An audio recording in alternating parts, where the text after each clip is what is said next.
I'm here at the Jack Layton Ferry Terminal. This is where residents say that the late night Pokémon Go crowds are getting worse instead of better, and they say that the city needs to shut them down before someone gets hurt. So coming up just after the break, why the creators of Pokémon Go are struggling to help our situation here in Toronto. I wouldn't want to wait for something to happen and then take action. I think it's important to take action first and secure the safety of the residents and the players. Who are you chasing? A rare Pokemon. Go get a rare Pokemon.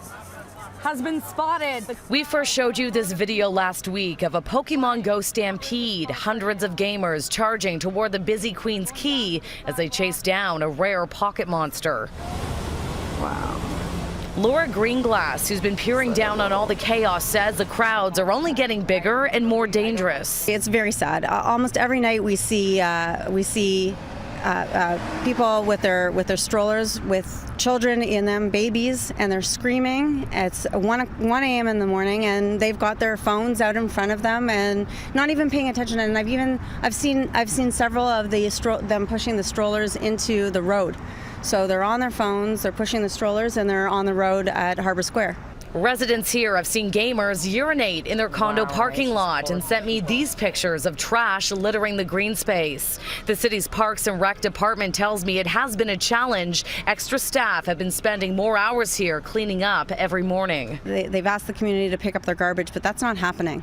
Right. And it wasn't like this before? Absolutely not. It was well kept? Very, very well kept. It was beautiful. And the tourists and the people who are coming down to enjoy the waterfront, including the cyclists, they're getting stuck in these huge hordes and they can't get anywhere.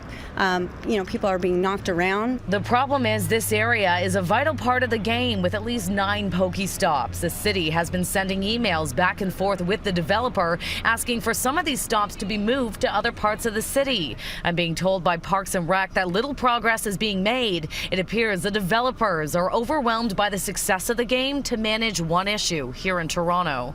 Ooh, so they're at the intersection. It's rush hour.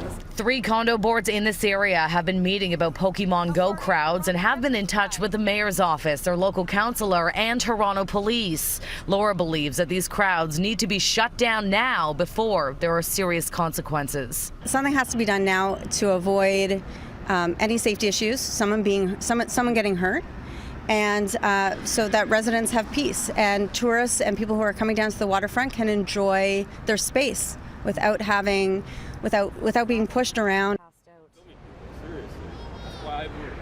Now, the Parks and Rec department did have a big meeting about this last week, and they were supposed to put up some fencing and signage over here to try and separate the ferry passengers from the gamers. You can see that hasn't happened yet, but I'm being told it is imminent. However, residents over here say once that fencing goes up, it's only going to encourage gamers, push them closer to the building here.